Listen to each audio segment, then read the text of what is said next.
So Mike, I want to thank you for taking your time and filling out that questionnaire. That kind of helps me out, and that'll kind of guide our conversation today. Okay. Sure.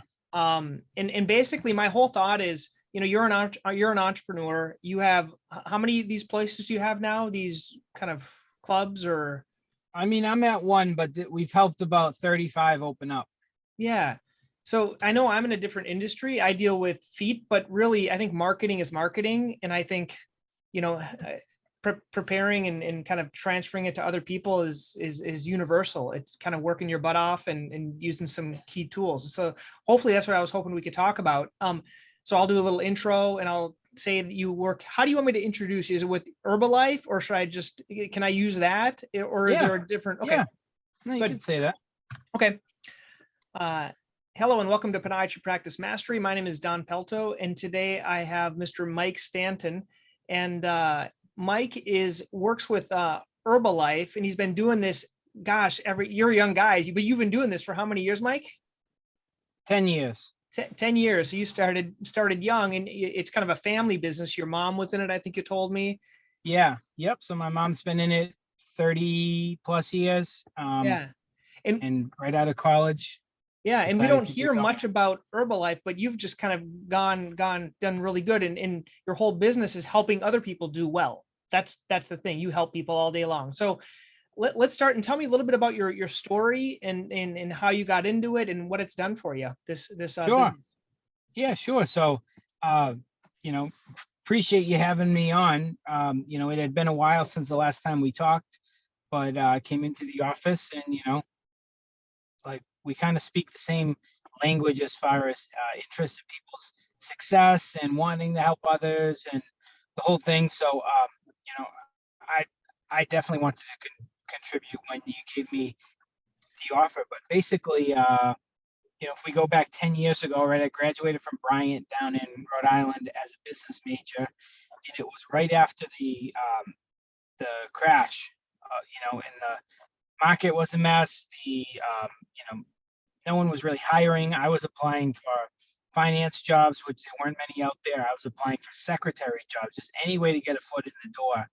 And when I was getting declined at that's when I kind of really got frustrated with, what was going on, and said, enough's enough. I had grown up around this business that my mom's been in, that, your success is kind of destined by what you're willing to put into it. And I liked that because I couldn't get my foot into the door of a traditional kind of position. So, we opened up one of these places. We call it a nutrition club, and it's kind of like an office where we run our, health and nutrition business, but also people can come and sit down and have a shake, and it's a little more social. And started out in Connecticut. After a couple years, a lot of signs were pointing us back home, Worcester, where we're from. So we closed that one, but we brought everything with us, moved back to Worcester, opened up in Worcester with all the same equipment that we opened in Connecticut with. And that one still exists now. That's been 8 years, right down the road from your office here on Lincoln Street. And, from there, just helping people get healthier, lose weight, feel better. The right people have come into my life where they say, I'd like to do this with my community too, what you're doing. And so then one opened in Auburn, and we supported that. And then, West Boylston. And now, like we said, there's about 35 of these nutrition clubs within the Central Mass area, with another 5 or more on the forefront in the next 90 days. And like you said, the focus is really getting the community healthier, and, helping other people have success, makes me and makes, people with a group more successful, which is great too. Yeah, the one thing we hear a lot of this word called multi-level marketing. That's what I'm familiar with that term. But what from what I see is, so if they open up one, you're going to be the downline or something like that. But really, all your goal is to help them to do well and succeed. Because if they don't succeed, that everything stops, right? So what do you teach these people that are starting out? Like, how should they market their business? How can they make these clubs grow and with this format and get other people to use the product? Yeah, so it's a great question. So definitely the first thing is it's got to be product focused. So if you just like the concept of it, but you don't actually like the product and use it personally, it usually doesn't go any further than that, right? So let's explain for people that are listening. You can either sell the product or you can sell the opportunity, right? Like the getting other people underneath you. Is that what you mean? Is that the difference? Is what you mean? No, No. no, because if you sell the opportunity, it still has to be backed by the product, or no one makes any money. Yep. And that's where our industry gets a bad name, Hmm. but it's just confused. It's people are misinformed that if I sign people up in the business, I'm making money. Well, I only make money if they buy products and if they sell products. So it all comes back to the products. Yep. And you can sell it for so long just to make money, but it's not generational, right? Like our business is generational now. My mom has done it for over 30 years. I'm in it. You know, my sister, who's younger than me, she's in it. If you don't fall in love with the products, that's not going to happen. So from day one, if someone comes in and they're interested in the business, I say, okay, let's get on the products and go from there, because you might have short-lived success without that, interest in the products, but it won't be long term. And like in any business, um, there's ups and downs. And if it's not something you're attached to and you're committed to, it's going to be near impossible during the downs to stick in there. But if you like it, it's a lot easier. Mike, you said so. Yeah, I'm just going to kind of equate it to podiatry because for those that are listening, like everyone's a doctor. And I would say it's kind of like if we do some high tech stuff, let's say like shockwave therapy. And if you just believe it, if you just do it because people are telling you, it's different than if you actually use the machine on yourself to get yourself better. And you're like, wow, there's much more credibility in actually using it. And in the people I find that are the most on fire for these things are the ones that use them on themselves. And that's kind of what you're talking about. Exactly. And then I think, and I don't know your industry very well, but just healthcare and wellness in general, it's a massive industry, right? And there's good things and there's things that people are probably out there to ride the wave and make some money that might not be as backed, right? And the only way you're going to know that, like being new in an industry, the only way you're going to really have confidence is if it's worked for you, and also as you have patients and as I have clients who it works for them. That gives us the confidence that anyone who comes in the office, we can say, look, this is what it's done, right? If you stay the course, if you stay with the shockwave therapy, if you use the orthotics, if you do this is what can happen to you. And it's the same with us with people looking to lose weight. Others' results is really what drives our business, because you'll always have those people, no matter what you open up, that are going to be skeptics, or not sure if what you're doing is the way. And we have to know it's only it's the way what you're doing. Only I know it's the way what I'm doing, and my clients' results kind of just validate that. Yeah. Yeah. And it sounds like now this is something I personally found. Like if I get this, let's say talk about shockwave or even orthotics, I learn how to do an orthotic and I do it. Let's say I learned it, 20 years ago when I started.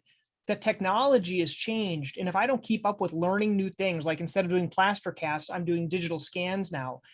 The more I learn about an orthotic, the more I learn about the technology, the more I'm going to be able to explain it to people. Like, has your industry changed in terms of the product, what they're made out of, how they work? And is there a lot of like new information you have to learn about? Is that something key for your people that are underneath you or that you're helping? Yeah, there's definitely some of that, product wise, and what the market looks for, right? And like with allergens, and Mhm. now that's such a big thing to be aware of. Gluten free, And dairy free, things like that, right? all of it. Yep. And so especially where we are in Framingham now, we have so many people coming in who are gluten free, who are looking for a specific kind of diet. And so instead of having a one fits all that maybe 10 years ago we were able to do, one shake fits all, we have to have things tailored based on everyone's specific needs, right? Some Yeah. people prefer milk protein, some people prefer plant protein, some people have to kind of have a specific kind of plant protein because of allergies. Our job is to make sure that whoever comes in, we can say, yes, we have something for you. And then on top of that, I think business practices in marketing, like we are talking Yep. about, that's really adapted over the years too, right? And how you generate. Even I was on a call last night, and social media has been a huge way of our business for years. The last 5 years now, and maybe what a picture did a couple years ago for our business, and now it's not doing the same. So now it's about reels and videos and more interactive things to get the same return that you would get from the picture. So it's always evolving and keeping with the times, and that's probably one of the toughest things. I would like to just kind of do the same thing that I've been doing for the last 10 years and do that for the next 20, 30, 40 years. But unfortunately, if you want new people coming in your door at the same rate, you got to change and adapt. Yeah, and you've been successful, Mike. So let's talk a little bit about like let's talk about there's two realms. Let's say how do you get new people or referred people into your doors? Like what works best? What's been working for the last 10 years? What works? Like if there's three things that you could tell people, you got to do these three things, what would they be? Or however many number you want to do. Create a social media presence, but like that is personal to you, because there's a lot of the same stuff out there.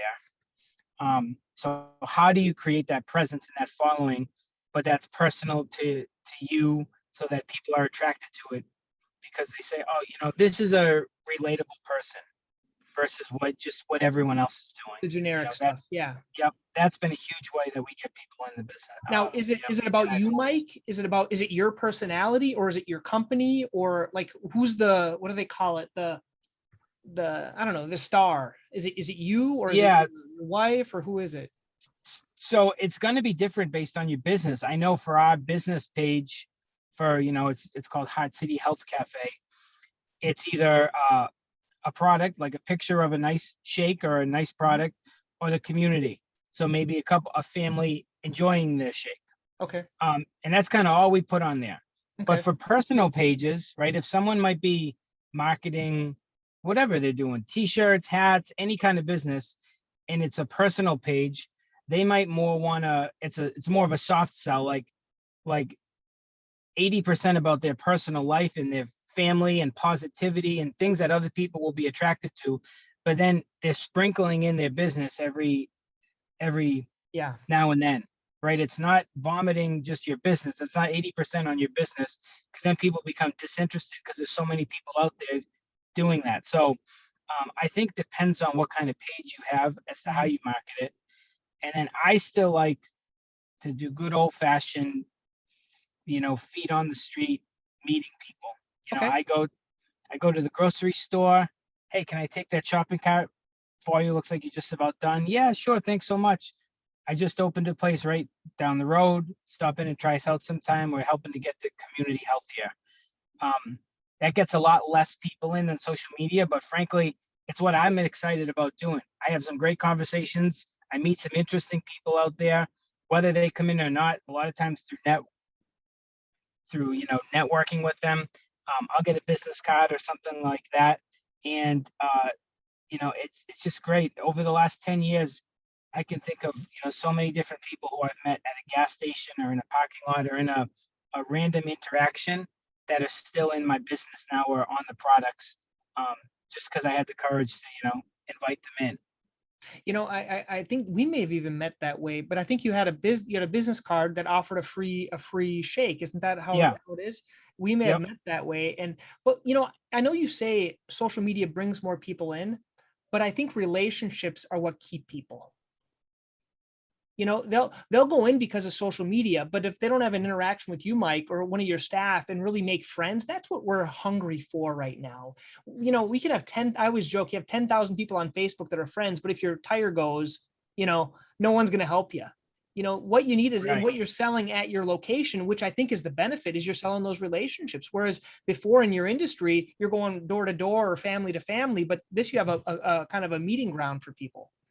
Exactly. And I think it's comparable against any industry you look at, whether it's your industry or mine, that as the market gets more, competitors or more people doing the same thing, um, a big difference maker, right? Like if we all have the same information and know-how and this sort of thing, a big difference maker is going to be how we treat people in our relationships. And I'm telling that to my downline all the time that more and more of these nutrition clubs are going to be popping up everywhere. And the only difference, beside price or that's the sort of thing why someone's going to pick you over the other one is because how you make them feel. So get to know their names, get to know their family, all that kind of thing. I think it goes a long way. Yeah. So we talked about social media, and then we talked about hitting the pavement and going out, kind of that's equivalent to us going out and meeting doctors and introducing ourselves. Is there one last thing that you tell to people that are starting out or that have been established that's really worked for you? Yeah, I mean, just getting your hands in the community, however that looks. Like so that's something I can do on a daily basis for the next 10 years and still not run out of people to talk to, right? But when you first open whatever kind of business it is, you really have a limited window to really make a big splash about you opening. Yeah. So more to all the businesses, like to the brick and mortar places where people show up to work on a daily basis. Can you get the word out to them? Are there any kind of fairs going on? For us, it's like health fairs or Mhm. wellness or things like that. But whatever the business is, like you have to get creative. I just started, because we opened during COVID and no businesses were even in place. I started finding executives' emails and just sending them an email with that coupon and saying, "Hey, I know that you're not, in the office right now, but in case people are working from home and they live in the area, or when you do get back to the office, please share the word." Right? Me and my wife, we just opened this place. We're a family business. We're getting the community healthier. And most don't answer, but if you do answer, and that's what you're looking for. You're looking to plant those seeds. And I've always heard like it takes 7 exposures for someone to kind of say yes. Yep. Yeah. Sorry about that. And so how many different exposures and creative ways can you get in front of people? Because you can't expect just because you gave them a business card that's going to be it. That they're going to And take action. Yeah. exactly. I like what you said, and maybe you didn't notice it, but like when you said, we're a family business, people like family businesses, and we're starting out. People like to help people starting out. So I think when you kind of, or even the young doctors, I always say when you're a new doctor starting out, you can go talk to anyone, say, hey, I'm starting out. What advice would you give me if you were starting out again? Things like that. Or I've done that in the past where I've asked patients, hey, if you were looking to open up a second office, what tips would you give me? Because everyone has tips, everyone has, and they feel honored when you ask them, or you even ask them about health. You could say, hey, what's working well for your health right now? Like, what tips would you give other people? I think people like to participate in that. Give them a cause. So I think those are great. You also mentioned a few tips about business life, and I like this first one. It says, get in action, whether you know how or not. So I guess you're probably fighting inactivity, right? Do you have a lot of people when they start out, they don't do anything? Is that kind of what the issue is? Oh yeah. Yeah, or they get a certain amount of success and then rest on that On the success and laurels, assume on that that it part. just kind of, it stays that way. And business is always coming and going. So you just like I think we all have to just accept that hopefully you're in an industry where you love what you do and you're going to be working a good portion of your life. And if it's something you can do on a daily basis, maybe sometimes you're doing it a little more aggressively than others, right? You tone it back.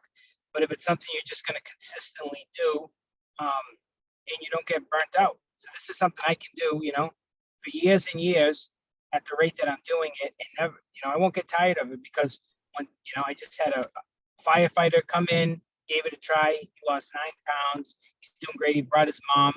Like that's what excites me. Okay, awesome. So now we got someone new. What if we infiltrate, the Framingham Fire Department and get a weight loss challenge going with them or something like that, and make a huge difference in that little pocket of the community. Yeah. That's great. I think getting in action, I think we get so the paralysis by analysis. We have all these ideas and you don't do any of them. And I think if you do, like, your daily regimen would be go to a different breakfast place, introduce yourself, go to a different place where you're filling up your car, and doing these types of things. I think they're good. Now, why is it important to, what do you mean in terms of creating a budget? You put creating a budget. How important is that for you and for your people that work with you? I mean, especially like a lot of people who are newer let's just say they want to open a nutrition club.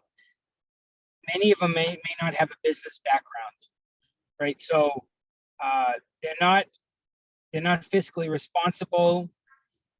They just don't realize that, like, you have to compare your inflows to your outflows. So maybe they're busy and they're so busy and they're excited, but they joined the business for time freedom.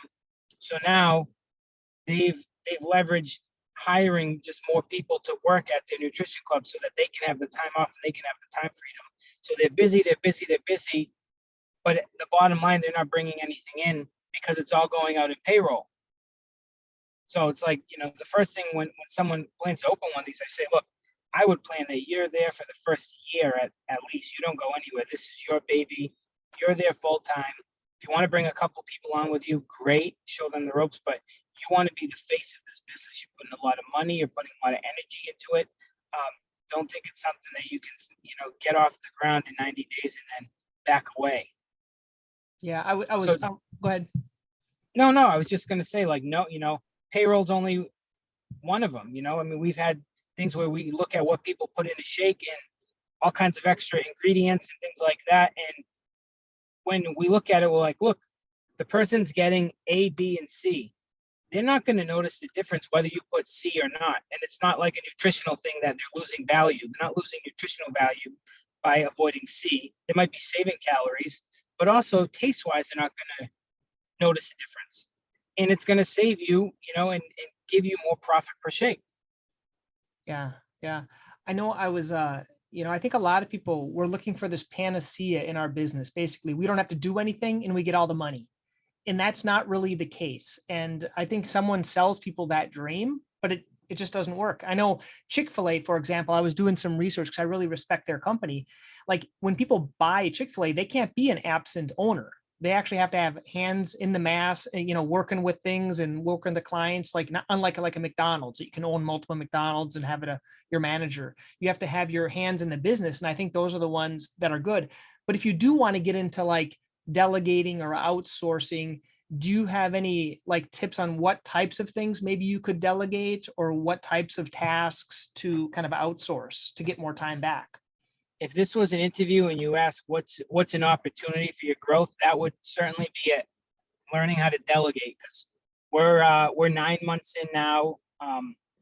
We're at a good position in the business, but we know, like, we're getting married, we have a honeymoon, we're going to need help coming up. So, like, when I get off this call, I'm working on a flyer that can just go on the bar and that we can post and do different things with, to involve people that could, help us, that, we could get to be working with us. But as far as delegation goes, I mean, I think one of my strengths is that I am in the trenches and working, since I started this. So anyone who comes in, it's not something I'm directing them to do. I'm showing them what I do.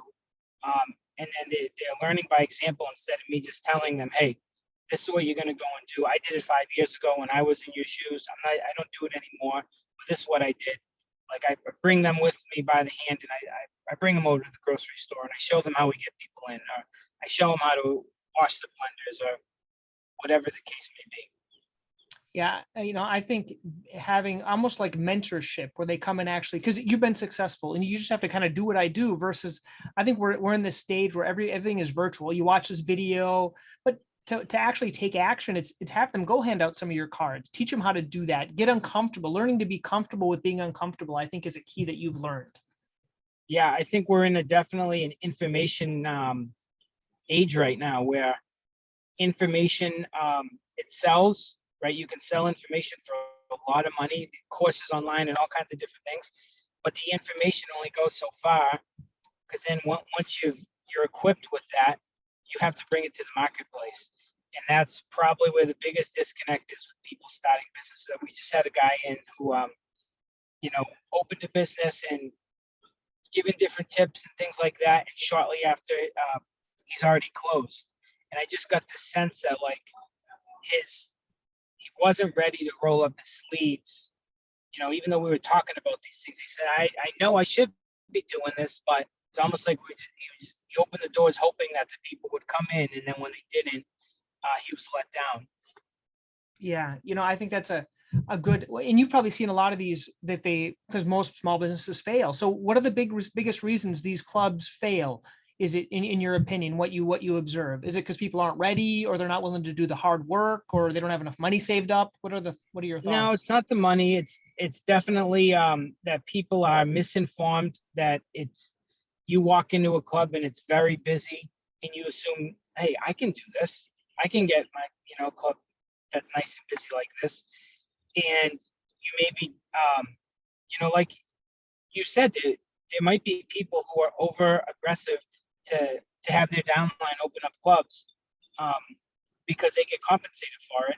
But if the downline, isn't a good fit because they haven't trained or they don't know what it's going to entail, they can come up on the short end of the stick, 6 months down the road, a year down the road, where I'm more looking at the long term. I want, people open now to be open in 8 years, like the one in Worcester is. Yeah. And so how do we do that? We make sure that people financially know what it's going to take. I always talk about people having 90 days to 6 months of bills, not just saved up in case it doesn't pan out like you expected it to. The hours it's going to take, right? All those kind of things. So that if and when things get rocky, we can sit down and have that conversation. Look, we had talked about this from day one. Okay, now how are we gonna address it and build it up so that you have cash flow coming in. But if you never talk about that, then it's you almost want to hide yourself because you're like, oh, I should have let them know that. So I like to have that conversation up front. Hey, no one's guaranteed this is going to be a success for you. You're taking on a lot of risk, like a lot of upside, but certainly a lot of downside too, or else everyone would be in business. Yeah, Mike, I think you said something real interesting. They come into one of your clubs and they see it's super busy with people, and anyone can make money when there's a ton of people, right? Because they just buy. Whereas getting those people there and starting out and having no one there and really taking care of them one at a time and meeting their family and providing them value and doing these challenges. I think if it's the same thing with doctors, you see this established doctor, you join a practice, they're seeing 20, 30 patients a day, and you start and you're seeing no one. And then you see some of these doctors that are on their phone, just reading articles and searching on their phones, and they're bored. So they're playing video games, whereas no one knows how to go out and do the hustle. And I think that hustle, I'm going to send out some emails or do a couple of blog posts, or, those work, but they don't really work at getting people in the door when you're starting out. So, yeah, I think we covered a lot, Mike. I appreciate your time and your candor, and you have a real experience doing this. So we'll chat more. Okay, buddy? Yes. Thanks for the opportunity, and hope everyone got some value out of this.